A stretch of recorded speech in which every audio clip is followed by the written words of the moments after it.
पहाड़ों के बीच बसा एक छोटा सा गांव था, जहां घने बादल अक्सर आकाश को ढक लेते। आसमानी शांति के बीच एक किशोर लड़की रिया अपने जीवन के उद्देश्य की तलाश में खोई हुई थी। रिया की आंखों में एक अजीब सी बेचैनी थी, जिसे वह अक्सर झील के किनारे बैठा करती। झील के पानी में उसकी परछाई धुंधली थी, मानो उसके मन की उलझनें उसमें झलक रही हों। उसकी उम्र लगभग 16 थी। लंबे काले बाल और हल्के नीले रंग की सूती कुर्ती पहनती। आसपास बिखरे पत्तों की सरसराहट में उसे एक अनसुनी धुन सुनाई देती थी। गांव के लोगों की सरलता और सहजता उसे कभी कभी भारी लगती थी। उसे लगता था जैसे उसके मन का आकाश कई सवालों से भरा हो, पर जवाब कहीं नहीं। एक दिन जब बारिश की बूंदें सूखी मिट्टी को भिगो रही थी, उसने घर से बाहर कदम रखा। बादलों के बीच एक सुनहरी किरण दिखी, जैसे उसे उसके रास्ते का इशारा दे रही हो। वे जंगल की ओर चल पड़ी, जहां ऊंचे पेड़ और उनकी छायाएं उसे अपनी ओर खींच रहे थे। जंगल में हल्की धुंध ने माहौल को रहस्यपूर्ण बना दिया और हर कदम पर नया रास्ता खुलता गया। अचानक उसे एक पुराना पेड़ मिला, जिसकी जड़ें धरती को मजबूती से थामे थी।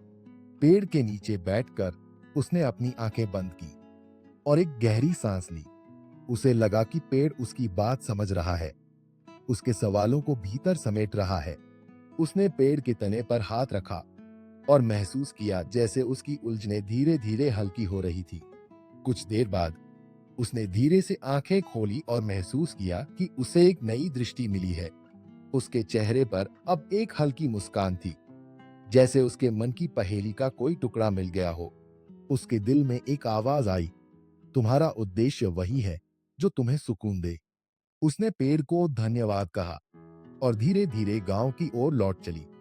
गांव पहुंचते ही उसे लगा कि हर दृश्य, हर व्यक्ति उसे कुछ सिखाने के लिए है। उसने देखा कि जीवन का उद्देश्य बाहर नहीं, बल्कि भीतर की शांति में छुपा है। उसकी चाल में अब एक नई ताकत थी और आंखों में एक अलग चमक।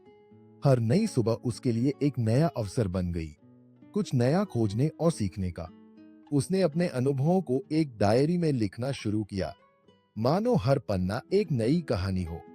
उसकी डायरी उसके लिए एक प्रतीक बन गई, जैसे वह पेड़ जिसने उसे राह दिखाई थी।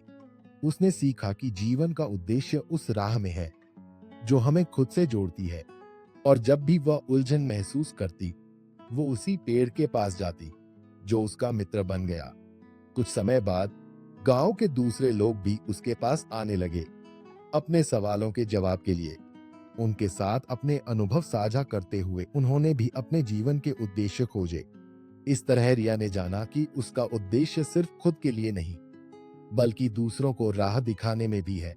वह जान गई कि असली शांति दूसरों की मदद करके ही मिलती है, और यही उसके जीवन का सच्चा उद्देश्य है।